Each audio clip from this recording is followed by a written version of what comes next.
اور وہ وعدے کو توڑتے نہیں ہیں اور بغاوتیں نہیں کرتے، تو اللہ رب العالمین فرماتے ہیں کہ آپ ان کے ساتھ وعدے کو جاری رکھیں گے۔ وگرنہ ہوتا یہ تھا کہ کافر جب ان کا دل کرتا مسلمانوں کے ساتھ ایک امن معاہدہ کرتے تھے، اور جب ان کا دل کرتا توڑ دیتے تھے۔ اللہ تعالیٰ فرماتے ہیں کہ ان کے ساتھ اب تمہارے کوئی وعدے نہیں ہیں، اب اصل میں جو تمہارا وعدہ ہے اور تمہارے جو عہد و پیمان ہیں وہ ان لوگوں کے ساتھ ہیں جو ان اصولوں میں پورے اترتے ہیں۔ اسلام قبول کرنے والے سے انکار جو کرنے والے ہیں، اب ان کے خلاف آپ جہاد کا اعلان کر دیجئے کہ جو اس کے بعد بھی اسلام کو قبول نہیں کرے گا اور ہمارے ساتھ کوئی امن معاہدہ نہیں کرے گا، اللہ فرماتے فَإِذَا انسَلَخَ الْأَشْهُرُ الْحُرُمُ، جب یہ حرمت والے مہینے گزر جائیں گے نا، فَاقْتُلُوا الْمُشْرِكِينَ حَيْثُ وَجَدتُّمُوهُمْ، پھر آپ ان کو جہاں پائے آپ ان کو قتل کر دیں، کیونکہ اب ہمارے اور ان کے درمیان کوئی رشتہ ناتا امن معاہدے کا ختم نہیں، اب ختم ہو چکا ہے، ہمارے ان کے درمیان جو تعلقات تھے وہ ختم ہو چکے ہیں۔ لہٰذا اللہ رب العالمین فرماتے ہیں جہاں یہ آپ کو نظر آتے ہیں آپ ان کو قتل کر دیجئے۔ وَخُذُوهُمْ وَاحْصُرُوهُمْ وَاقْعُدُوا لَهُمْ كُلَّ مَرْصَدٍ، اللہ تعالیٰ فرماتے ہیں ان کو گھیرو، ہر گھات کی جگہ پہ آپ بیٹھو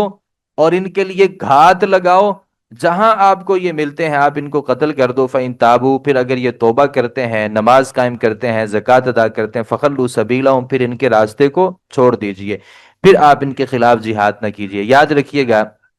کہ سیدنا ابو ہریرہ رضی اللہ عنہ فرماتے ہیں کہ ابو بکر صدیق رضی اللہ عنہ نے مجھے ان لوگوں کے ہمراہ بھیجا جو قربانی کے دن منا میں اعلان کریں کہ اس سال کے بعد کوئی مشرک حج نہیں کرے گا اور کوئی شخص ننگا ہو کے بیت اللہ کا طواف نہیں کرے گا۔ اگلے سال حجت الوداع میں جس میں نبی صلی اللہ علیہ وسلم نے حج کیا، کسی مشرک نے وہاں پہ حج نہیں کیا، چونکہ یہ مکہ کی بھاگ دوڑ مسلمانوں کے پاس آ چکی تھی، تو اللہ رب العالمین نے منع کر دیا کہ اب چونکہ یہ تسلط جو ہے یہ مسلمانوں کے پاس ہے اور یہ اختیارات مسلمانوں کے پاس ہے، لہٰذا جو ایک جاگیر بنا رکھا تھا اسے مشرکین مکہ نے، اللہ رب العالمین نے ان کے اس جاگیری نظام کو ختم کر کے مکہ مکرمہ کی بھاگ دوڑ جب مسلمانوں کے ہاتھ میں دی، پھر اعلان کر دیا گیا کہ کوئی آدمی جو مشرک ہے وہ کعبۃ اللہ کا طواف نہیں کرے گا، اور وہ لوگ جو برہنہ ہو کے کعبۃ اللہ کا طواف کیا کرتے تھے انہیں یہ لگتا تھا کہ ہمارے جو کپڑے ہیں نا وہ میلے کچیلے ہوتے ہیں، گندے ہوتے ہیں، لہذا ان کپڑوں کو اتارنا چاہیے، اور اسے اپنے لیے عاجزی کا اظہار سمجھتے تھے کہ انسان جس طریقے سے دنیا میں آیا ہے وہی انسان کا اصل ہے۔ آج بھی بہت سے لوگ آپ کو دنیا میں پاکستان کی بات کسی حد تک کر رہا ہوں، دنیا میں ایسے لوگ موجود ہیں جن کے نزدیک اور جن کا یہ مذہب ہے کہ اس دنیا میں اسی طریقے سے رہنا چاہیے جس طریقے سے اللہ رب العالمین نے ہمیں پیدا فرمایا ہے، اور ہمارے کچھ صوفیاء میں سے ایسے لوگ گزرے ہیں اور ایسے لوگ موجود ہیں جو ان چیزوں کو اپنے لیے تکلفات سمجھتے ہیں۔ تو کچھ ایسے ہی لوگ تھے کہ کوئی آدمی آج کے بعد برہنہ ہو کے کعبۃ اللہ کا طواف نہیں کرے گا، اور پھر اسلام نے اور ابو بکر رضی اللہ عنہ نے نبی صلی اللہ علیہ وسلم کی اس دعوت پر جب اعلان کیا تو ایک ہی سال کے اندر اس کا نتیجہ نکل آیا کہ اگلے سال نبی صلی اللہ علیہ وسلم نے جب خطبہ حجت الوداع کے موقع پر آپ نے جب خطبہ ارشاد فرمایا تو کوئی ایسا آدمی وہاں پہ موجود نہیں تھا جو برہنہ حالت میں طواف کر رہا تھا، اور کوئی ایسا آدمی وہاں پہ نبی کریم صلی اللہ علیہ وسلم کے ساتھ حج میں شریک نہیں ہوا جو مشرک تھا۔ آگے اللہ تعالیٰ نے تذکرہ کیا ہے کہ یہ جو مسجد حرام ہے نا اس میں کوئی مشرک نہیں آ سکتا، کعبہ جو ہے نا وہ دین اسلام کا مرکز ہے اور تہذیب اسلامی کا گہوارہ ہے، اس لیے یہاں کسی بھی مشرک کو داخل ہونے کی اجازت نہیں ہے۔ اللہ رب العالمین فرماتے ہیں یا ایھا الذین آمنوا انما المشرکون نجس، جو مشرک ہوتے ہیں نا یہ ناپاک لوگ ہیں، فلا یقربوا المسجد الحرام، تو مسجد حرام میں یہ جو ناپاک لوگ ہیں یہ مسجد حرام میں داخل ہونا تو دور کی بات ہے، یہ مسجد حرام کے قریب بھی نہیں آ سکتے۔ لہٰذا مشرک جو ہوتے ہیں، جو پلید ہوتے ہیں، ناپاک ہوتے ہیں، جن میں بتوں کی اور غیر اللہ کی جو نجاستیں اور غلاظتیں ہیں یہ ان کا ڈھیر ہوتے ہیں، لہٰذا یہ اس گھر میں جسے ابراہیم علیہ السلام نے تعمیر کیا تھا اور وہ موحدین کے امام تھے۔ اللہ رب العالمین نے توحید میں جو ان کا مقام اور مرتبہ ہے یہ بہت بڑا رکھا ہے، تو ان کے اس بنائے ہوئے گھر میں کسی مشرک کو جانے کی تو کم از کم اجازت نہیں ہے۔ اور ہمیں یہ بھی پتا ہے کہ کعبۃ اللہ میں 360 بت رکھے ہوئے تھے، اور نبی کریم صلی اللہ علیہ وسلم نے کعبۃ اللہ کو بتوں سے، کعبۃ اللہ کی صفائی کر دی تھی۔ تو آج بھی کسی مشرک کے لیے اجازت نہیں ہے کہ وہ مسجد حرام میں داخل ہو۔ یہ حکم صرف اس زمانے کے لیے نہیں تھا، آج بھی یہ حکم بدستور موجود ہے کہ مشرکوں کے داخلے پہ پابندی ہونی چاہیے۔ مسجد حرام میں داخل ہونا تو درکنار، انہیں مسجد حرام کی طرف جو جانے والی گلیاں ہیں نا، ان گلیوں میں بھی داخل ہونے کی اجازت نہیں ہے، کیونکہ اللہ رب العالمین فرماتے فلا یقرب المسجد الحرام، یہ مسجد حرام کے قریب بھی نہ جائیں۔ اب مسئلہ یہ تھا کہ حج کے موقع پر ہونے والی تجارت عربوں کے لیے ریڑھ کی حیثیت رکھتی تھی، اس لیے مسلمانوں کے دل میں خیال پیدا ہوا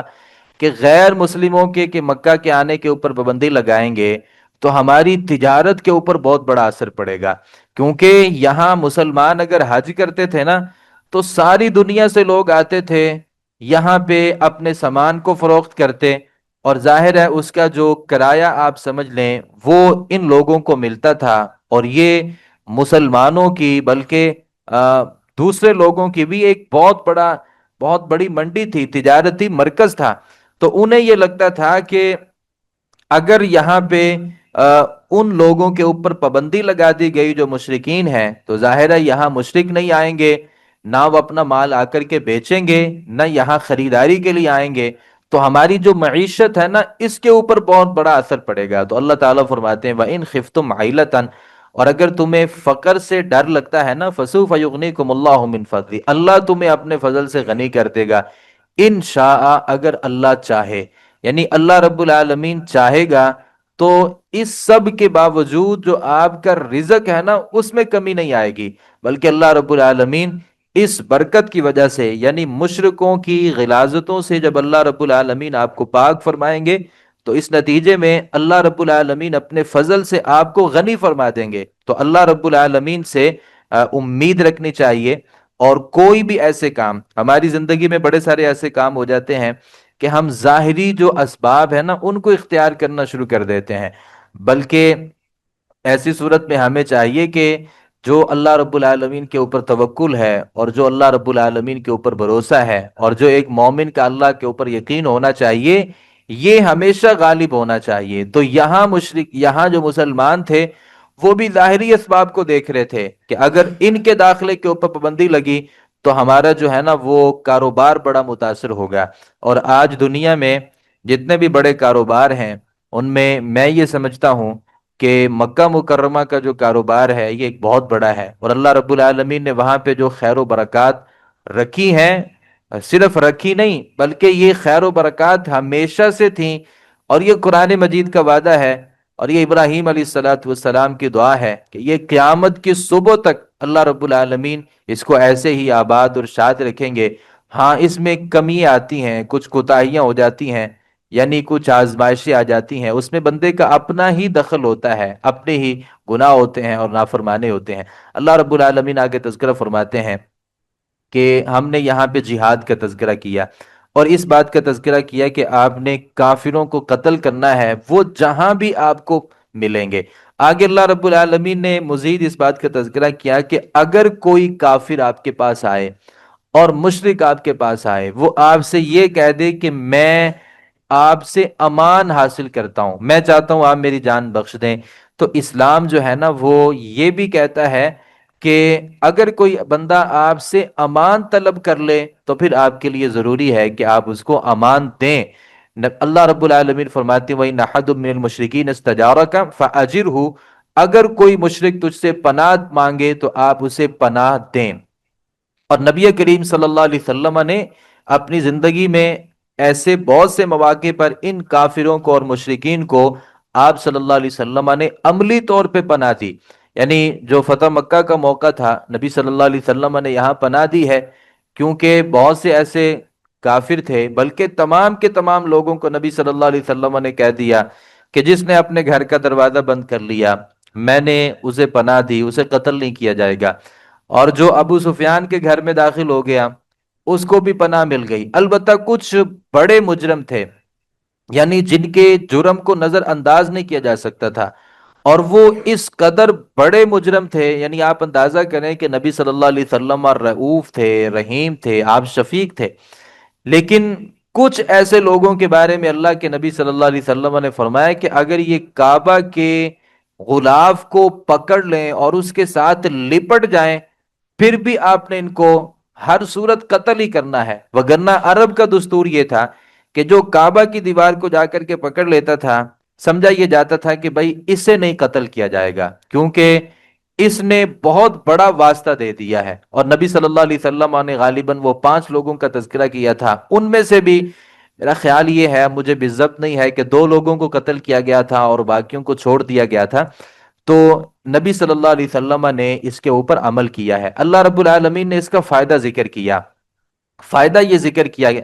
کہ اگر یہ کافروں کو آپ اپنے پاس روکیں گے اور انہیں اپنے پاس جگہ دیں گے تو اس کا ایک بہت بڑا فائدہ ہو سکتا ہے۔ اللہ فرماتے ہیں فَأَجِرُهُ حَتَّى يَسْمَعَ كَلَامَ اللَّهِ،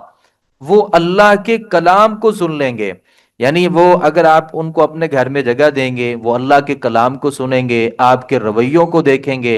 اور آپ کے لیل و نہار کے جو شیڈول ہیں وہ ان کا مشاہدہ کریں گے، اور ممکن ہے کہ یہ چیزیں انہیں تبدیل کر دیں، اور ممکن ہے کہ وہ آپ سے متاثر ہو کے دین اسلام کو قبول کر لیں۔ البتہ جو آپ کے ساتھ معاہدہ کرتے ہیں پھر اس معاہدے کو توڑ دیتے ہیں تو اللہ تعالیٰ فرماتے ہیں پھر ان سے کیا، ان کے بڑوں سے بھی آپ نے قتال کرنا ہے۔ وَإِن نَكَثُوا أَيْمَانَهُم مِّن بَعْدِ عَهْدِهِمْ، اگر اپنے عہد کے بعد اپنی قسمیں توڑ دیں، وَطَعَنُوا فِي دِينِكُمْ، اور تمہارے دین میں وہ تان کرنا شروع کر دیں، فَقَاتِلُوا أَئِمَّةَ الْكُفْرِ، پھر جو کفر کے بڑے بڑے سردار ہیں نا آپ ان کے ساتھ جہاد کریں۔ انہم لا ایمان لہم، ان کی قسموں کا کوئی اعتبار نہیں ہے۔ الا تقاتلونہم قوما نکثوا ایمانہم، کیا تم ان لوگوں سے نہیں لڑو گے جنہوں نے اپنی قسمیں توڑ دیں اور انہوں نے ہموا باخراج الرسول، رسول کو نکالنے کا ارادہ کیا، وہم بدؤکم اول مرہ، اور انہوں نے ہی پہل کی تھی تم سے ابتدا، لڑائی میں بھی انہوں نے پہل کی تھی، فاللہ حق تخشوا، اور آپ ان سے ڈرتے ہیں۔ اللہ رب العالمین فرماتے ہیں کہ تمہیں یہ چاہیے کہ تمہارے دل میں صرف اللہ رب العالمین کا ڈر اور خوف ہونا چاہیے۔ آگے اللہ رب العالمین اسلام دشمنوں سے جنگ کرنے کے جو فوائد ہیں نا ان کا تذکرہ فرماتے ہیں کہ اگر کوئی بندہ کافروں کے ساتھ لڑائی کرتا ہے تو اس کا ایک بہت بڑا فائدہ ہوتا ہے، قاتلوہم یعذبہم اللہ بایدیکم، اللہ فرماتے ہیں آپ ان سے لڑیے، اللہ تمہارے ہاتھوں کے ذریعے ان کو سزا دینا چاہتا ہے۔ ویسے اللہ کے لیے مشکل نہیں ہے کہ کوئی بھی قوم اگر مسلمانوں کے اوپر حملہ کرے اللہ ان کافروں کو خود سے ختم کر دے، اللہ کے لیے یہ مشکل کام نہیں ہے، لیکن اللہ کیا چاہتے ہیں کہ یعذبہم اللہ بایدیکم، اللہ تمہارے ہاتھوں سے انہیں نقصان پہنچانا چاہتا ہے، وَيُخْزِهِمْ، اور تمہارے ہاتھوں سے انہیں رسوا کرنا چاہتا ہے، وَيَنْصُرْكُمْ عَلَيْهِمْ، اور اللہ رب العالمین ان کے خلاف تمہاری مدد کرنا چاہتا ہے۔ اس سے ہوگا کیا، وَيَشْفِ صُدُورَ قَوْمٍ مُؤْمِنِينَ، اس سے مومنوں کے دل ٹھنڈے ہوں گے۔ یعنی ایک ہے کہ کوئی آپ کسی کے اوپر ناراض تھے، بلکہ کسی نے آپ کے کسی بندے کو قتل کر دیا، اب ہوا یہ کہ وہ جو قاتل تھا نا وہ روڈ ایکسیڈنٹ میں مر گیا، تو آپ کو اس سے خوشی تو ہوگی کہ اچھا ہوا کہ وہ قاتل تھا اور وہ مر گیا، لیکن اتنی بڑی خوشی نہیں ہوگی جتنی بڑی اس صورت میں خوشی ہوگی جب آپ اپنے ہاتھوں سے اسے قتل کریں گے نا، تو پھر آپ کا اس سے دل بھی مطمئن ہوگا۔ تو اللہ رب العالمین فرماتے ہیں کہ اللہ تمہارے دلوں کو ٹھنڈا کرنا چاہتا ہے جب بندہ اپنے ہاتھ سے کسی بندے کو قتل کرتا ہے، خاص طور پہ وہ جو کافر ہے اور وہ قصوروار ہے اور اس نے مسلمانوں کے خون کو بہایا ہو، پھر جب آپ اپنے ہاتھ سے اس کے خون کو بہاتے ہیں تو اس سے مسلمانوں کے مومنوں کے دل ٹھنڈے ہوتے ہیں، اور اس سے ایک اور بڑا فائدہ ہوتا ہے، وَيُذْهِبْ غَيْظَ قُلُوبِهِمْ، اور اللہ رب العالمین ان کے دلوں کا جو غصہ ہے نا وہ بھی دور کرتا ہے۔ یعنی انہیں ایک بڑا جو گمنڈ ہوتا ہے نا کہ مسلمان ہمیں کچھ نہیں کہہ سکتے، تو یہ جو ان کے دل میں ایک ہوتا ہے کہ یہ کمزور ہیں ہم طاقتور ہیں، اور جب یہ اسلام جسے کمزور سمجھا جاتا ہے جب یہی ان کے اوپر حملہ کرتے ہیں، اب آپ تصور کریں کہ وہ جو ابو جہل تھا یا اتبا تھا یا شیبہ تھا، یہ جو بڑے بڑے سردار تھے، ایک ہے کہ ابو جہل کو اللہ رب العالمین وہاں پہ تبھی موت مار دیتا، یہ بھی ایک بڑی بات تھی، لیکن اس سے بڑی بات ہوئی کہ وہ جو معاذ اور معوذ ہے، جو چھوٹے چھوٹے نبی کریم صلی اللہ علیہ وسلم کے صحابہ تھے اور بڑے ابھی بچے تھے، اگر ان کے ہاتھوں اللہ رب العالمین نے ان کو ختم کیا ہے، تو اس سے جو ان کا ایک غرور تھا اور جو ایک تکبر تھا اور مسلمانوں کے بارے میں جو ایک رویہ تھا کہ یہ بڑا نیچ طبقہ ہے اور یہ بڑے کمزور لوگ ہیں، یہ ہمارا کچھ بگاڑ ہی نہیں سکتے، تو ان کا جو تکبر تھا نا، اس سے وہ ختم ہوا۔ تو اللہ رب العالمین فرماتے ہیں کہ اس سے مومنوں کے دل ٹھنڈے ہوتے ہیں اور کافروں کی جو اوقات ہے نا، وہ انہیں یاد دلائی جاتی ہے، وگرنہ اللہ رب العالمین کے لیے کوئی مشکل نہیں ہے کہ اللہ ان کافروں کو اس دنیا سے برباد کر دے، اس دنیا سے ختم کر دے، اور اس دنیا میں کافروں کا ایک وجود بھی نہ رہے، یہ اللہ رب العالمین کے لیے کوئی مشکل نہیں ہے۔ خاص طور پہ جب ہم ان قوموں کو دیکھتے ہیں جن کو اللہ رب العالمین نے نیست و نابود کیا، اور پھر ان کا نام و نشان نہ اس دنیا میں رہا، نہ ان کا نام و نشان لینے والا، کوئی نام لینے والا اس دنیا میں کوئی باقی رہا۔ اللہ رب العالمین نے آگے تذکرہ کیا ہے کہ عمل جو صالح ہے نا، اس کی اولین شرط ایمان ہوتی ہے اور اخلاص ہوتی ہے۔ کافر جو تھے نا، بلکہ مشرک جو تھے، وہ یہ سمجھتے تھے کہ چونکہ ہم یہ کعبۃ اللہ کے متولی ہیں اور ہم جو ہے نا وہ مسجد حرام کی دیکھ بھال کرتے ہیں، اور ہم جو ہے نا وہ حاجیوں کو ستو گھول گھول کر کے پلاتے ہیں، لہٰذا ہمارا جو مقام ہے نا، اس تک کوئی نہیں پہنچ سکتا، جو ہمارا مرتبہ ہے، جو ہمیں عزت ہے۔ ظاہر ہے اس سے ایک عزت بھی ملتی تھی کہ وہ ساری دنیا سے جو حاجی آتے تھے، یہ ان کے لیے انتظام کرتے تھے اور ان کو پانی پلاتے تھے، تو وہ یہ سمجھتے تھے کہ ہماری جو نیکی ہے نا، یہ بہت بڑی نیکی ہے، اور اس کے مقابلے میں جو اہل ایمان تھے، مسلمان تھے، ان کو اپنے سے حقیر سمجھتے تھے۔ تو اللہ رب العالمین نے کہا نہیں بھائی، اجعلتم سقایت الحاج و عمارت المسجد الحرام، کیا تم نے سمجھ لیا ہے حاجیوں کو پانی پلانا اور مسجد حرام کی تعمیر کرنا، یہ آپ نے درجے میں اس بندے کے برابر سمجھ لیا ہے کمن آمن باللہ والیوم الآخر، جو اللہ پر ایمان لایا ہے، آخرت کو مانتا ہے، وجاہد فی سبیل اللہ، اور اس نے اللہ کے راستے میں جہاد کیا ہے، لا یستوون عند اللہ، اللہ کے ہاں یہ برابر نہیں ہو سکتے۔ یعنی تمہیں لگتا ہے کہ ہم اور مومنین درجے میں برابر ہیں یا ہمارا مقام ان سے بڑا ہے، اللہ رب العالمین فرماتے ہیں یہ مقام برابر نہیں ہو سکتا، کسی صورت بھی برابر نہیں ہو سکتا، کیونکہ تمہارے تو دلوں کے اندر اللہ کا ایمان ہی نہیں ہے، اور تم اللہ پر ایمان ہی نہیں ہے، اور تمہارے دلوں میں جہاں اللہ کی تھوڑی سی جو محبت ہے، اس کے ساتھ تمہارے دلوں میں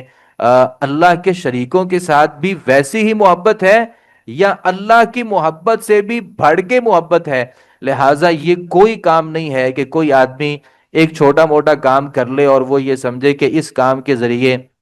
میں ان مجاہدین کے مقام تک پہنچ گیا ہوں یا ان اہل ایمان کے مقام تک پہنچ گیا ہوں کہ جن کے دلوں کو اللہ نے نور ایمان سے بھر دیا تھا۔ آج کئی سارے لوگ کہہ دیتے ہیں کہ وہ جو صحابہ تھے نا، ٹھیک ہے کہ ان کا بڑا سارا مقام ہے، لیکن ان سے بھی زیادہ یا تو ہمارے پاس علم ہے، یا ان سے زیادہ ہمارے اندر ایمان ہے، یا ہم نے ان سے زیادہ اللہ کے راستے میں خرچ کیا ہے، تو بھائی ہم ان کے برابر نہیں ہو سکتے، کیونکہ اللہ رب العالمین نے جو انہیں مقام اور مرتبہ دیا ہے، وہ اپنے زمانے کے سب سے بہترین لوگ تھے، نہ صرف زمانے کے بلکہ اس دنیا میں جتنے بھی زمانے ہوں گے۔ نبی صلی اللہ علیہ وسلم نے فرمایا خیر الزمان قرنی، بہترین جو زمانہ ہے نا وہ میرا زمانہ ہے، ثم الذین یلونہم، پھر ان کے ساتھ جو تابعین کا زمانہ ہے، ثم الذین یلونہم، پھر ان کے بعد جو اتباع التابعین کا زمانہ ہے، یہ بہترین زمانے ہیں۔ ان کے بعد والے جو لوگ ہیں نا، یہ اگر احد پہاڑ بھی اللہ کے راستے میں خرچ کر دیں تو وہ صحابی نے جو ایک مد اللہ کے راستے میں خرچ کیا ہوگا، مقام اور مرتبے میں اس کے برابر نہیں ہو سکتے۔ تو کافر بھی یہ سمجھتے تھے، مشرکین یہ سمجھتے تھے کہ مسجد کا انتظام چلانا اور یہاں حاجیوں کی خدمت کرنا یہ بہت بڑا عمل ہے اور بہت بڑا اجر ہے، اور یہ ایمان اور عمل صالح سے بھی ایک بڑا درجہ ہے۔ تو اللہ رب العالمین نے فرمایا ایسا نہیں ہے۔ آگے اللہ تعالیٰ نے تذکرہ کیا دنیا کی ہر چیز سے بڑھ کے ہماری جو محبت ہے نا، وہ اللہ کے ساتھ ہونی چاہیے اور اللہ کے رسول کے ساتھ ہونی چاہیے۔ اچھا، یہ جو آیات ہیں، دو آیات جن کا اللہ رب العالمین نے یہاں تذکرہ کیا ہے، میں ہر اپنے بھائی سے اور ہر اپنی بہن سے یہ گزارش کروں گا کہ اس آیت مبارکہ کی روح سے ہم نے اپنا تزکیہ کرنا ہے اور اپنا محاسبہ کرنا ہے. کیا ہماری جو محبت ہے وہ اللہ کے ساتھ اور رسول کے ساتھ جو محبت ہے یہ محبت ویسی ہی ہے جیسے اللہ رب العالمین نے یہاں تذکرہ کیا؟ اللہ تعالیٰ فرماتے ہیں یا ایھا الذین آمنوا، ایمان والو، لا تتخذوا آباءکم و اخوانکم اولیاء ان استحبوا الکفر علی الایمان. اپنے باپوں یا اپنے بھائیوں کو دوست نہ بناؤ اگر وہ ایمان کے مقابلے میں کفر سے محبت کریں. یعنی تمہارا باپ ہے، ایمان سے محبت نہیں کرتا، کفر سے محبت کرتا ہے، اور تمہارا کوئی بھائی ہے جو اسلام سے محبت نہیں کرتا بلکہ کفر سے محبت کرتا ہے، اللہ فرماتے ہیں کہ آپ نے ان سے محبت نہیں کرنی.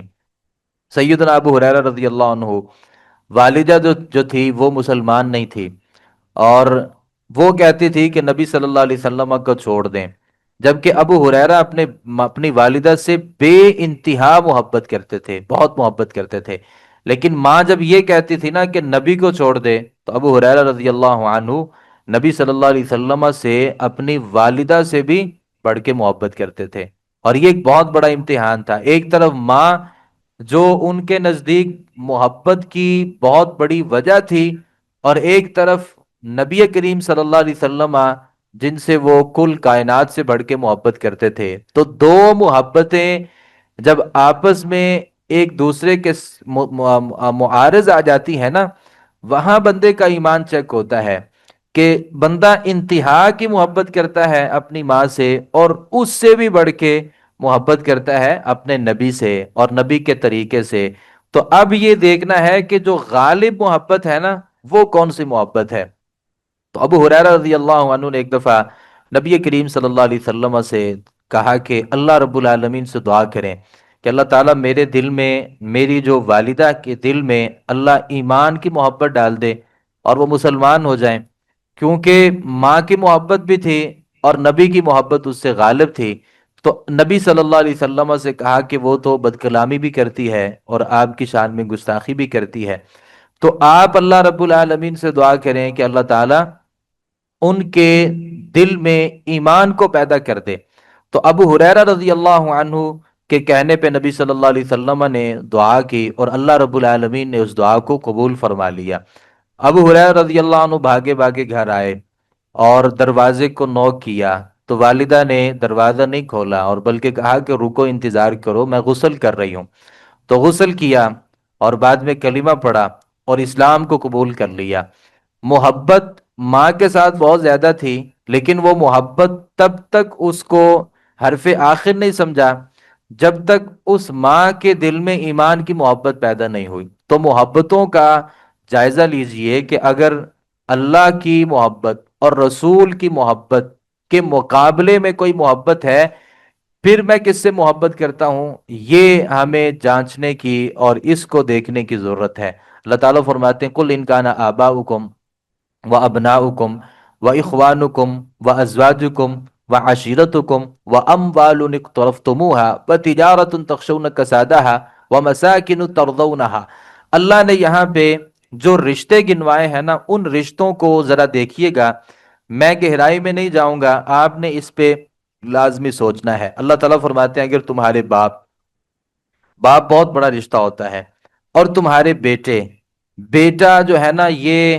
باپ اگر بچپن میں ہمارے کام آتا ہے تو بیٹا بڑھاپے میں جا کے ہمارا دست و بازو بنتا ہے. تو اللہ نے یہ جو ابتدائی ضرورت ہے اور انتہائی ضرورت، اللہ نے دونوں ضرورتوں کو جمع کر دیا. پھر کہا کہ تمہارے بھائی، یہ جو بھائی ہوتے ہیں نا یہ بازو ہوتے ہیں. اور پھر اللہ نے بیویوں کا تذکرہ کیا، یہ بیوی جو ہوتی ہے یہ شریک حیات ہوتی ہے. اور تمہارا خاندان، یہ خاندان جو ہوتا ہے نا یہ دنیا میں بندے کی ایک پاور ہوتی ہے.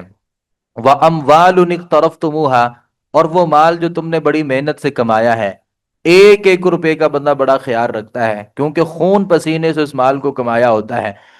وَتِجَارَةٌ تَخْشَوْنَ كَسَادَهَا، اور وہ تجارت جس کے مندہ پڑنے سے تم ڈرتے ہو. یعنی یہ ساری چیزیں اللہ فرماتے ہیں آگے اور اللہ رب العالمین فرماتے ہو مَسَاكِنُ تَرْضَوْنَهَا، اور وہ گھر جن گھروں میں آپ رہتے ہیں، یعنی وہ مکانات، ایک ایک اینٹ کو آپ نے خریدا اور وہاں پہ لگایا،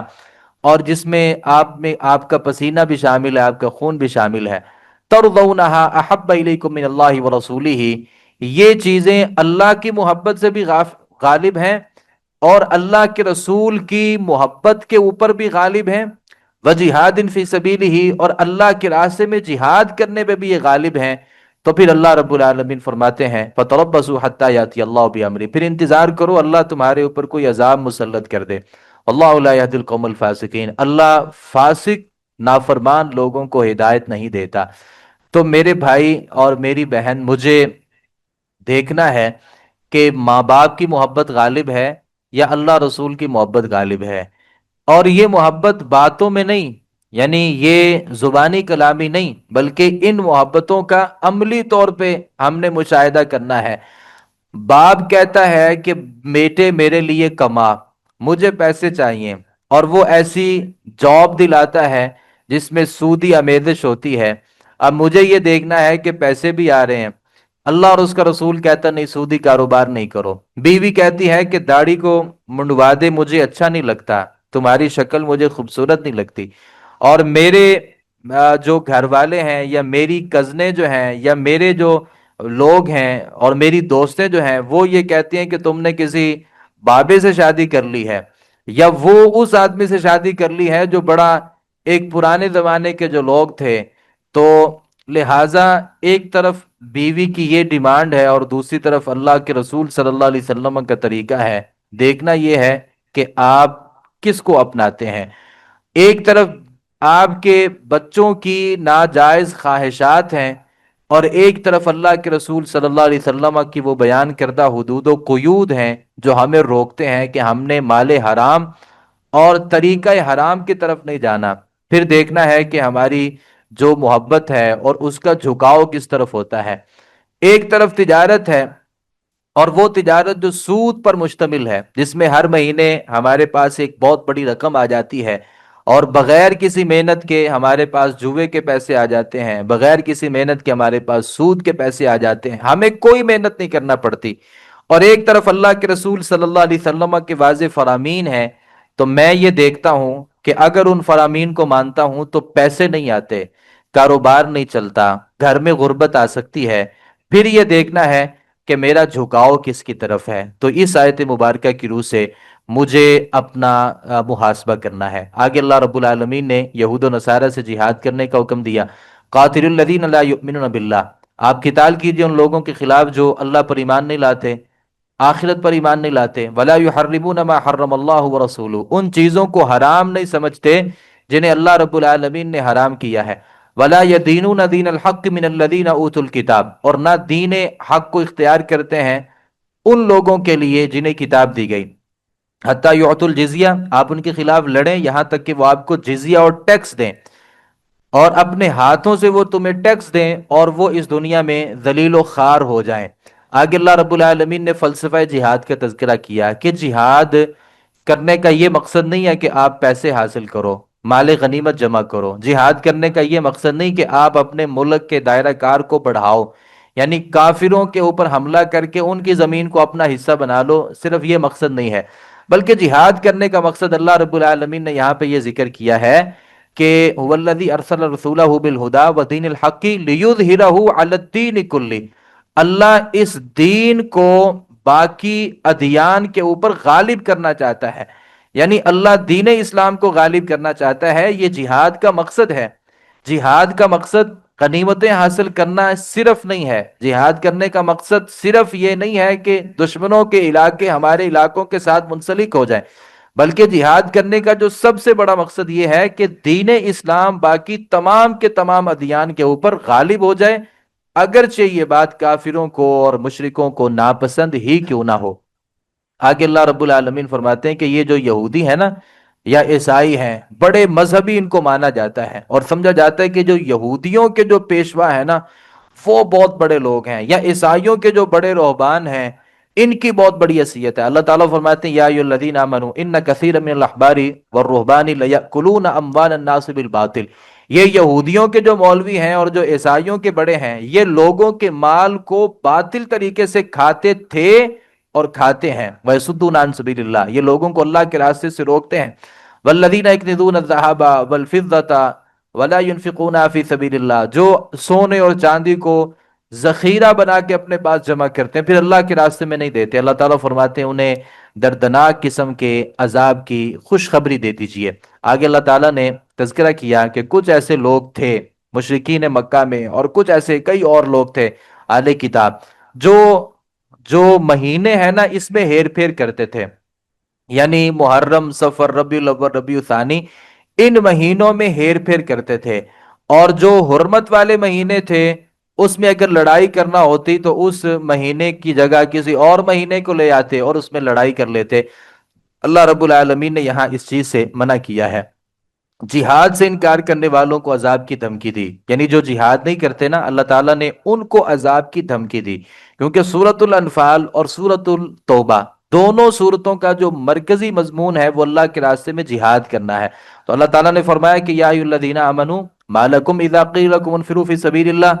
تمہیں کیا ہے کہ جب تمہیں کہا جاتا ہے نا کہ اللہ کے راستے میں جہاد کے لیے نکلو تو تم زمین کی طرف بوجھل ہو جاتے ہو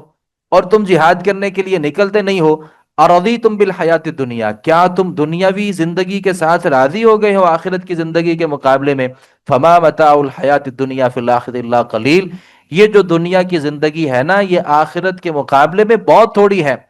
اللہ فرماتے ہیں انفروا خفافا وثقالا وجاہدوا فی سبیل وجاہدوا باموالکم وانفسکم فی سبیل اللہ، ہلکے ہو یا بوجھل ہو، یعنی جس بھی حالت میں ہو، تمہاری تیاری ہے یا تمہاری تیاری نہیں ہے، دل کر رہا ہے جہاد کے کرنے کا یا تمہارا دل نہیں کر رہا، ہر صورت میں جہاد کے لیے نکلو، اور جہاد کرو اپنے مالوں کے ساتھ، اپنی جانوں کے ساتھ، یہ تمہارے لیے بہتر ہے، جہاد کرنا تمہارے لیے بہتر ہے، ان کنتم تعلمون، اگر تم اس بات کو جان لو۔ منافقین جہاد سے فرار اختیار کرتے تھے، انہیں یہ لگتا تھا، جھوٹ ہی لگتا تھا کہ ہمیں کو جہاد کرنا پڑے۔ غزوہ تبوک کے موقع پر رسول اللہ صلی اللہ علیہ وسلم اور مسلمانوں کی جو زندگی تھی یہ بڑا مشکل ترین غزوہ تھا، اور اس میں مسلمانوں کے پاس سواریاں بھی نہیں تھیں، گرمی کے موسم تھے، کھجوریں بالکل پک کے تیار ہو چکی تھیں، اور اسی کھجور کے اوپر مدینے والوں کا انحصار تھا، سفر بڑا طویل تھا، اور زاد راہ کی شدید قلت تھی، اور جن سے لڑنا تھا وہ اس زمانے کے جو روم کی سرزمین اور جو روم کی سلطنت تھی ان کے خلاف مسلمانوں نے لڑنا تھا۔ لوگ تو سمجھتے تھے کہ غزوہ تبوک کے لیے جانا اور مہینوں کی مسافت طے کرنا، جبکہ ہمارے پاس سواریاں نہیں ہیں، لڑنے کے لیے ہمارے پاس اسلحہ نہیں ہے، جو بندہ بھی جائے گا، منافقین نے فتوے دینے شروع کر دیے، جو بندہ اس جہاد میں جائے گا وہ خودکشی کرے گا، کیونکہ اتنا بڑا لشکر ہے اور مسلمان جو ہیں وہ محض 3,000 مسلمانوں کی تعداد ہے، اور دشمن اس کے مقابلے میں بہت بڑی تعداد میں ہے، لہذا جو بندہ بھی جائے گا وہ خودکشی کرے گا۔ اللہ تعالیٰ نے تذکرہ کیا لو کان عرضا قریبا وسفرا قاصدا لاتبعوک، اگر کوئی قریب سامان اور درمیانہ سفر ہوتا تو وہ ضرور یہ منافقین تیرے ساتھ ہو جاتے، لیکن ان پر فاصلہ دور پڑ گیا، اور ان قریب وہ اللہ کی قسم کھائیں گے کہ ہم طاقت رکھتے تو ہم تمہارے ساتھ ضرور جاتے۔ نبی تمہارے پاس آ کے وہ قسمیں اٹھائیں گے کہ قسم لے لو ہم اس سفر پہ جا ہی نہیں سکتے تھے، وہ اپنے آپ کو ہلاک کر رہے ہیں، اللہ اس بات کو جانتا ہے، اللہ نے تجھے معاف کر دیا، تو نے انہیں کیوں اجازت دی؟ یہاں تک کہ تیرے لیے وہ لوگ صاف ظاہر ہو جاتے جنہوں نے سچ کہا، اور تو جھوٹوں کو جان لیتا۔ تجھ سے وہ لوگ اجازت نہیں مانگتے جو اللہ اور اس رسول آخرت پر ایمان لاتے ہیں، اس سے کہ اپنے مالوں اپنی جانوں کے ساتھ جہاد کریں۔ اللہ متقی لوگوں کو خوب جانتا ہے۔ اللہ تعالیٰ فرماتے ہیں جو اہل ایمان ہے نا وہ تو آپ سے پیچھے رہنے کی اجازت نہیں مانگیں گے، آپ سے اجازت وہ مانگیں گے انما یستأذنک الذین لا یؤمنون باللہ والیوم الآخر، وہ اجازت مانگیں گے پیچھے رہنے کی جن کا نہ اللہ کے اوپر ایمان کامل ہے اور نہ اللہ کے رسول کے اوپر ایمان کامل ہے، اور نہ آخرت کو وہ تسلیم کرتے ہیں۔ ورتابت قلوبہم، اور ان کے تو دل شک میں پڑے ہوئے ہیں کہ پتہ نہیں اسلام صحیح ہے یا مشرکین صحیح ہیں۔ اللہ رب العالمین فرماتے ہیں وہ اپنے شک کے اندر ہی حیران پھر رہے ہیں۔ یہ لوگ تیرے پاس آتے ہیں اور آ کر کے کہتے ہیں کہ ہم جہاد پہ نہیں جا سکتے، ہمارے گھر والے بیمار ہیں، ہماری فصل تیار ہو چکی ہے، اس کے بغیر ہم بھوکے مر جائیں گے، میری صحت کا مسئلہ ہے یا مجھے یہ مسئلہ ہے۔ بلکہ اس کے مقابلے میں جو اہل ایمان تھے، اللہ رب العالمین نے ان کا بھی تذکرہ کیا ہے۔ جن کے پاس سواریاں نہیں تھی نا، جن کے پاس سواریاں نہیں تھی، اللہ رب العالمین نے ان کا بھی تذکرہ کیا کہ کیسے ان کا دل کرتا تھا، اور ان کا دل یہ کرتا تھا کہ ہم بھی اس جہاد میں شریک ہوں، لیکن بیچاروں کے پاس جانے کے لیے کوئی صورت نہیں تھی۔ اور یہ منافقین اس غزوہ کے موقع پر نبی کریم صلی اللہ علیہ وسلم نے صحابہ کرام سے اپیل کی کہ جو جس کے پاس ہے، چونکہ سفر بہت طویل ہے اور ہمیں زاد راہ کی شدید ضرورت ہے، لہٰذا اس اپنے مال کو خرچ کیجئے۔ اور اس جہاد کے لیے نبی کریم صلی اللہ علیہ وسلم نے جب اعلان کیا تو ہمیں پتہ ہے کہ صدقات کے باب میں جب بھی صدقے کی بات ہوگی اور جب بھی اللہ کے راستے میں دینے کی بات ہوگی، اس صحابی کو بطور خاص یاد رکھا جائے گا جس نے ایک رات یہودی کے ہاں مزدوری کی تھی، اور اس نے بہت تھوڑی جو کھجوریں تھیں وہ اس کو اجرت کے طور پر دی تھیں، اور اس نے وہ کھجوریں ہی لا کر کے نبی کریم صلی اللہ علیہ وآلہ وسلم کی خدمت میں پیش کر دی تھی۔ تو منافقین نے اعتراض کیے، اور منافقین نے کہا کہ یہ تو بڑی عجیب باتیں ہیں کہ اللہ رب العالمین ہم سے پیسے مانگ رہا ہے، اور اللہ رب العالمین ہم سے مطالبہ کر رہا ہے کہ پیسے دو، اور ہم سے چیزوں کو مانگا جا رہا ہے۔ تو اللہ رب العالمین نے فرمایا الذین یلمزون المطوعین من المؤمنین فی الصدقات، وہ لوگ جو صدقات میں خوش دلی سے حصہ لینے والے مومنوں کے اوپر تان کرتے ہیں، والذین لا یجدون الا جہدہم فیسخرون منہم، اور ان پر بھی جو اپنی محنت کے سوا کچھ نہیں پاتے، فیسخرون منہم، تو وہ ان سے مذاق کرتے ہیں نا، سخر اللہ منہم، اللہ نے بھی ان سے مذاق کیا ہے، اللہ بھی ان سے مذاق کرے گا۔ کر لو دنیا میں اہل ایمان کے ساتھ مذاق، اور کر لو اب وہ جو کمزور مومنین ہیں ان کے ساتھ مذاق، اللہ بھی ان سے مذاق کرے گا، اور اللہ کا مذاق سیریس ہوگا، وہ مذاق نہیں ہوگا۔ اور وہ کیا ہوگا؟ وَلَهُمْ عَذَابٌ أَلِيمٌ، اللہ تعالیٰ فرماتے ہیں ان کے لیے تو دردناک قسم کا عذاب ہے۔ آگے زکوٰۃ کے مستحق لوگ کون ہوتے ہیں اللہ تعالیٰ نے تذکرہ کیا ہے، انما الصدقات للفقراء، جو صدقات ہیں نا وہ غریبوں کے لیے ہوتے ہیں، فقیروں کے لیے ہوتے ہیں، مسکینوں کے لیے ہوتے ہیں۔ مسکین وہ ہوتا ہے جس کی آمدن تھوڑی ہے، اخراجات زیادہ ہیں۔ والعاملین علیہا، اور جو ان صدقات کے اوپر لوگ معمور ہوتے ہیں نا، جن کی ذمہ داری ہوتی ہے، ان کو بھی زکوٰۃ دی جا سکتی ہے۔ ظاہر ہے وہ لوگوں سے سارا سال ہی پیسے اکٹھے کرتے رہتے ہیں، اپنا ذاتی کاروبار تو نہیں کر سکتے، تو وہ ان پیسوں کو بھی اپنے اوپر استعمال کر سکتے ہیں۔ والمؤلفۃ قلوبہم، اور ان کافروں کو بھی زکوٰۃ دی جا سکتی ہے جن کے دل میں ہمیں لگتا ہے کہ یہ شاید اس کی وجہ سے اسلام کو قبول کر لے، اس کو بھی دیا جا سکتا ہے۔ اور پھر رقابی، گردن چھڑانے میں، یعنی کوئی بے گناہ بندہ ہے اور اسے آزاد کروانے کے لیے بھی زکوٰۃ دی جا سکتی ہے۔ والغارمین، اور وہ لوگ جو چٹی جن کو پڑ گئی، یعنی کاروبار میں نقصان ہو گیا اور وہ بندہ تو مالدار ہے لیکن اچانک اتنا بڑا نقصان ہو گیا کہ وہ بیچارہ اپنی اصل حالت پہ یا اس قدر وہ گر چکا ہے کہ وہ اٹھ ہی نہیں سکتا، تو اسے بھی آپ زکوٰۃ دے سکتے ہیں۔ وفی سبیل اللہ، اللہ کے راستے میں بھی، جی اللہ کے راستے میں، اللہ کے راستے سے مراد یہاں اکثر مفسرین نے لیا ہے کہ جہاد فی سبیل اللہ۔ البتہ یہاں پہ علماء نے یہ بھی ذکر کیا ہے کہ یہ جو مدارس ہوتے ہیں یہ بھی چونکہ اللہ کا راستہ ہے اور اللہ کے دین کا راستہ ہے، یہاں بھی زکوٰۃ دی جا سکتی ہے۔ مسجد جو ہوتی ہے نا، بعض علماء نے کہا کہ مسجد جو ہے نا اس کو زکوٰۃ نہیں دی جا سکتی۔ میں ذاتی طور پہ میں جس نتیجے پہ پہنچا ہوں، ایک بہت تتبع کے بعد اور بڑی کوشش کے بعد، اگرچہ جو سعودی علماء ہیں، جتنے بھی سعودی علماء ہیں، وہ اس بات کی اجازت نہیں دیتے کہ مسجد کو زکوٰۃ دی جا سکتی ہے۔ سعودی علماء اس بات کی اجازت نہیں دیتے اور ان کو اجازت دینی بھی نہیں چاہیے۔ ہم اس بات کی اجازت دیتے ہیں کہ مسجد کو زکوٰۃ دی جا سکتی ہے۔ اس کی وجہ یہ ہے کہ سعودی عرب میں مساجد کے جتنے بھی انتظامات ہیں وہ سعودی گورنمنٹ کرتی ہے، اور سعودی گورنمنٹ اپنی طرف سے مسجدوں کے تعمیر بھی کرتی ہے اور ان کے علماء کو وہ اخراجات بھی سعودی گورنمنٹ برداشت کرتی ہے، لہٰذا وہاں تو اس چیز کی ضرورت نہیں ہے۔ البتہ ہمارا جو ملک ہے یہاں پہ جو گورنمنٹ ہے وہ مسجدوں کو کچھ نہیں دیتی، البتہ مسجدوں سے ٹی وی کا جو بل ہے نا وہ بھی وصول کیا جاتا ہے، اور یہاں لوگ اپنے طور پہ مسجدیں بناتے ہیں اور اپنے طور پہ لوگوں سے پیسے لیتے ہیں، لہٰذا یہاں جو حکم ہے وہ وہاں سے مختلف ہے۔ اور دوسری بات یہ ہے کہ اس کی دلیل وہ بڑی خوبصورت ہے کہ نبی کریم صلی اللہ علیہ وسلم کے زمانے میں جو بیت المال تھا وہ ایک ہی تھا، وہیں پہ صدقات جمع ہوتے تھے، وہیں پہ خیرات جمع ہوتی تھی، وہاں پہ زکاتیں جمع ہوتی تھی، ساری چیزیں وہ ایک ہی جگہ پہ جمع ہوتی تھیں، اور انہی جگہوں سے نبی صلی اللہ علیہ وسلم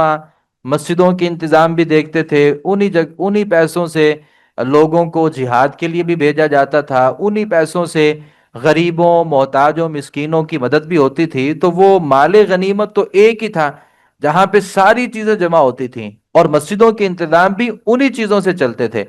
تو میں ذاتی طور پہ یہ سمجھتا ہوں، میری بات سے اختلاف بھی کوئی آدمی کر سکتا ہے، اور ظاہر ہے اختلاف ہے، تو میں ذاتی طور پہ یہ سمجھتا ہوں کہ مسجد کو اچھا تو نہیں ہے کہ آپ زکوٰۃ دیں، اچھا یہ ہے کہ اپنے خالص مال سے مسجد کو پیسے دیں، اور اگر لگتا ہے کہ وہ اس سے پیسے پورے نہیں ہوتے،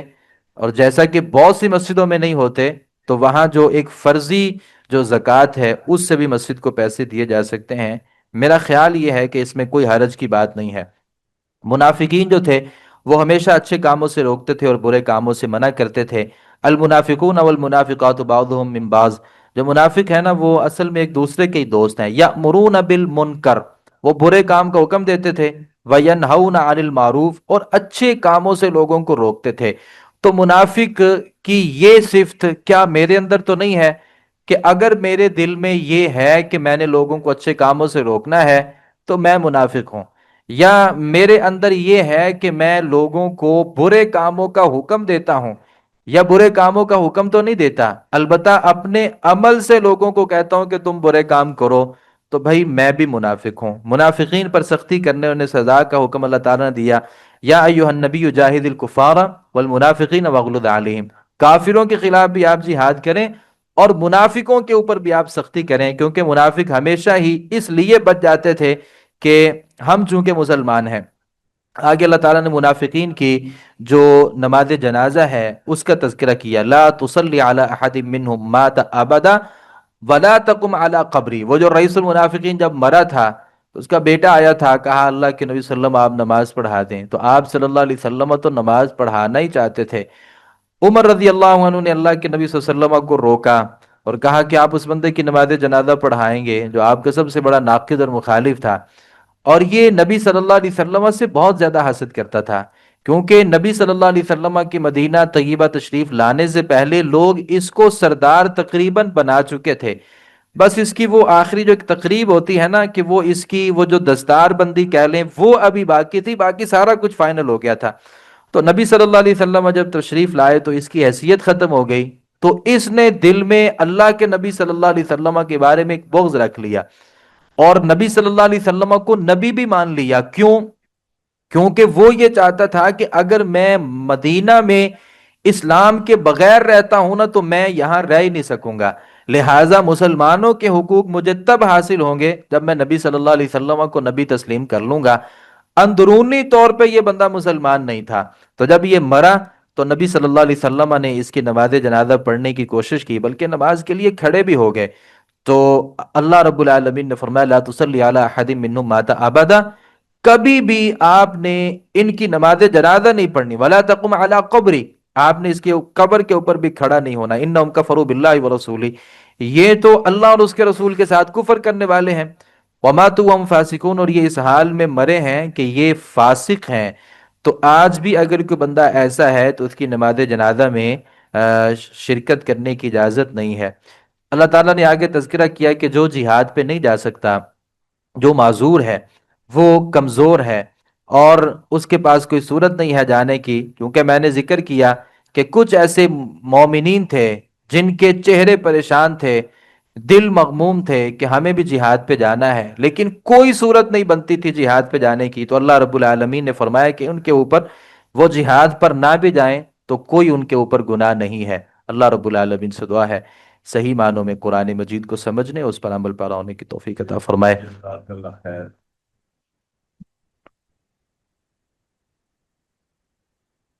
یہ چند ایک سوالات ہیں۔ آمین کے بعد ثم آمین کہنا حدیث سے ثابت ہے؟ جی حدیث سے تو ثابت نہیں ہے۔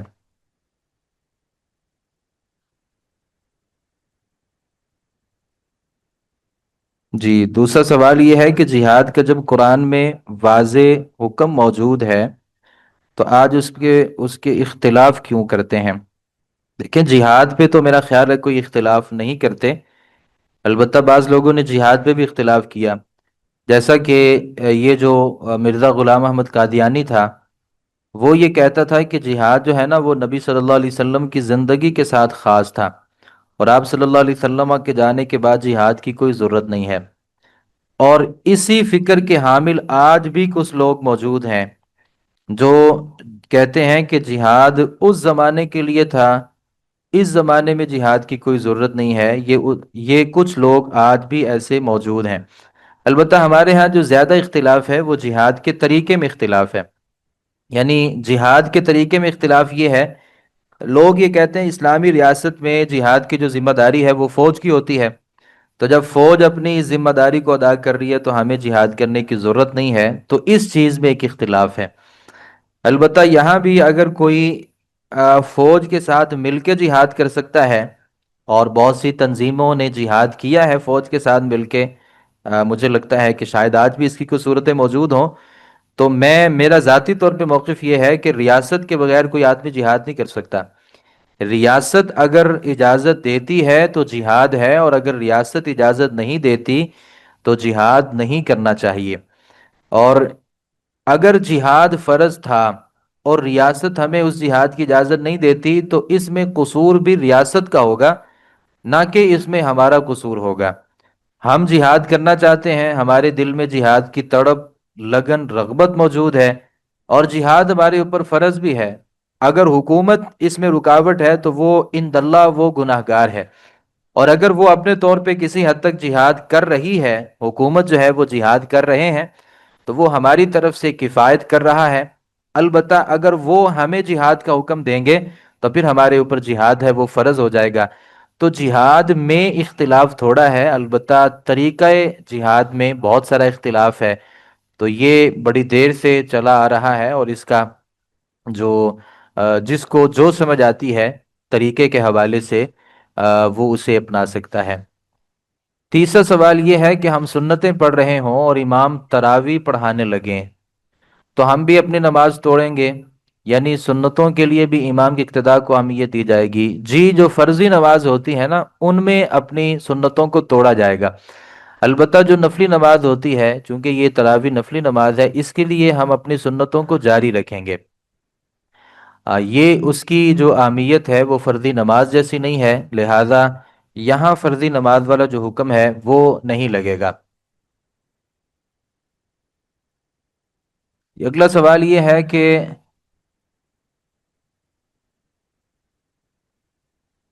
اگر کہیں مسلم پر ظلم ہو رہا ہے، ہمارے لوگ شامل ہوں تو؟ جی فرض جو ہے نا وہ ہمارے اوپر جہاد جو ہے وہ فرض تو اگر ہو جائے گا، لیکن اس کی ادائیگی حکومت کی اجازت کے بغیر نہیں ہے، جیسا میں نے پہلے ذکر کیا۔ حکومت اجازت دے گی تو ہم جہاد کریں گے۔ تو آگے سوال یہ ہے کہ جو کشمیر جاتے تھے مجاہدین، یہ کچھ زمرے میں آتا ہے، تو میں نے اس بات کا بھی جواب دے دیا ہے کہ جن لوگوں نے کشمیر میں جہاد کیا ہے وہ بھی ریاست کی اجازت کے ساتھ کیا ہے۔ میں اس بات کو بڑے اچھے طریقے سے جانتا ہوں کہ جنہوں نے کشمیر میں جہاد کیا ہے وہ بھی ریاست کی اجازت کے ساتھ جہاد کیا ہے، اور ریاست اس سے بے خبر نہیں تھی۔ اور اب اگر وہاں پہ جہاد نہیں چل رہا تو یہ بھی ریاست کی ساتھ ہی ہے۔ تو ریاست اگر کہے گی تو ہم جہاد کے لیے تیار ہیں، اور اگر ریاست ہمیں اجازت نہیں دے گی تو ہم جہاد کے لیے تیار نہیں ہوں گے۔ باقی جو خبریں ہوتی ہیں، اور ان باتوں پہ یقین نہیں کرنا چاہیے، کیونکہ جو جہاد ہوتا ہے نا، الحرب خدعہ، لڑائی دھوکا ہے۔ تو دھوکا جو ہے وہ ہمیشہ سے رہا ہے، جہاد میں جھوٹ بولنا چونکہ جائز ہے، تو اس میں بہت سارے جھوٹ کا بھی سہارا لیا گیا ہے جو شرعی طور پہ جائز ہے۔ بہت سی حقیقتیں ہیں جن کا ہمیں ادراک نہیں ہے، یا یہاں ان کا ذکر کرنا مناسب نہیں ہے۔ جی یہاں مجھے ایک سوال دیا ہے کہ جو کرسچن ہوتے ہیں جب مسلمانوں کے گھر میں آئیں تو ان سے نفرت کرنی چاہیے یا نہیں کرنا چاہیے، اور ان کو سلام بلانا چاہیے یا نہیں بلانا چاہیے؟ پہلی بات تو یہ کہ جو یہ عیسائی ہیں ان کے ساتھ ہمارے جو تعلقات ہیں وہ مسلمانوں جیسے نہیں ہونے چاہیے، اور دوسری بات یہ ہے کہ اپنے دل میں ان کے ساتھ جو محبت کا جذبہ ہے یہ تو کبھی بھی نہیں ہو سکتا، ان کے ساتھ جو نفرت کا جو رویہ ہے وہی غالب ہونا چاہیے۔ البتہ جو حربی نہیں ہیں، یعنی غیر حربی ہیں، جو عیسائی ہمارے ساتھ لڑائی نہیں کرتے بلکہ مسلمانوں کے ملک میں رہتے ہیں اور وہ امن کے ساتھ زندگی بسر کر رہے ہیں، ان کے خلاف جہاد نہیں کریں گے، یعنی ان کے خلاف جہاد نہیں کیا جا سکتا اور محبت بھی نہیں کی جا سکتی، اور انہیں سلام نہیں کہنا چاہیے بلکہ سلام میں ابتدا نہیں کرنی چاہیے، اور اگر یہ سلام کہہ دیں تو سلام کے جواب میں وعلیکم کہنا چاہیے، اس سے زیادہ نہیں کہنا چاہیے۔ دوسرا سوال یہ ہے کہ کیا تراویح پڑھنا ضروری ہے یا بغیر تراویح کے روزہ ہو جائے گا؟ تراویح نفلی عبادت ہے، یہ سنت ہے، تو تراویح جو ہے نا یہ ضروری نہیں ہے۔ نبی کریم صلی اللہ علیہ وسلم نے 2 سے 3 دن تراویح بلکہ رات کی جو نماز ہے یہ اس کی امامت کروائی اور پڑھائی۔ ابو بکر رضی اللہ عنہ کے زمانے میں اس کا خاص اہتمام نہیں تھا، اور عمر رضی اللہ عنہ کے زمانے میں پھر اس کا باقاعدہ جو آغاز ہے اور اجرا ہے وہ کیا گیا۔ بدعت نہیں ہے کیونکہ اس کی اصل نبی صلی اللہ علیہ وسلم کے زمانے میں موجود تھی، صرف عمر رضی اللہ عنہ نے اس کی تجدید فرمائی تھی۔ تو تراویح جو ہے وہ فرض نہیں ہے، یہ ایک نفلی عبادت ہے، تو کوئی آدمی اگر تراویح پڑھ لیتا ہے تو یہ اچھا ہے، اگر کوئی آدمی تراویح نہیں پڑھتا تو ہم اس کے اوپر کسی قسم کی کوئی قدغن نہیں لگا سکتے، یہ نہیں کہہ سکتے کہ تم نے کسی حرام کا ارتکاب کیا ہے۔ اور یہاں یہ بات بھی ذہن میں رکھیے کہ جو مسجد میں جو نماز تراویح پڑھی جاتی ہے، اور ایک تراویح وہ ہے جو بندہ گھر میں ادا کرتا ہے، جو نفلی جو نماز ہوتی ہے نا اس کا زیادہ اجر گھر میں ہوتا ہے، تو یہ بھی ایک مسئلہ ہے۔ بہت سے لوگوں کو یہ بات سمجھ میں نہیں آئے گی اور شاید اس کو سمجھنے کے لیے تیار نہیں ہوں گے۔ گھر میں جو ہم نماز پڑھ لیتے ہیں نفلی نماز، صرف یہاں جو مسجد میں نماز پڑھی جاتی ہے وہاں پہ ایک اضافی ہوتا ہے کہ یہ باجماعت نماز ہوتی ہے، تو باجماعت جو ہے اس کا ایک فضیلت ہے،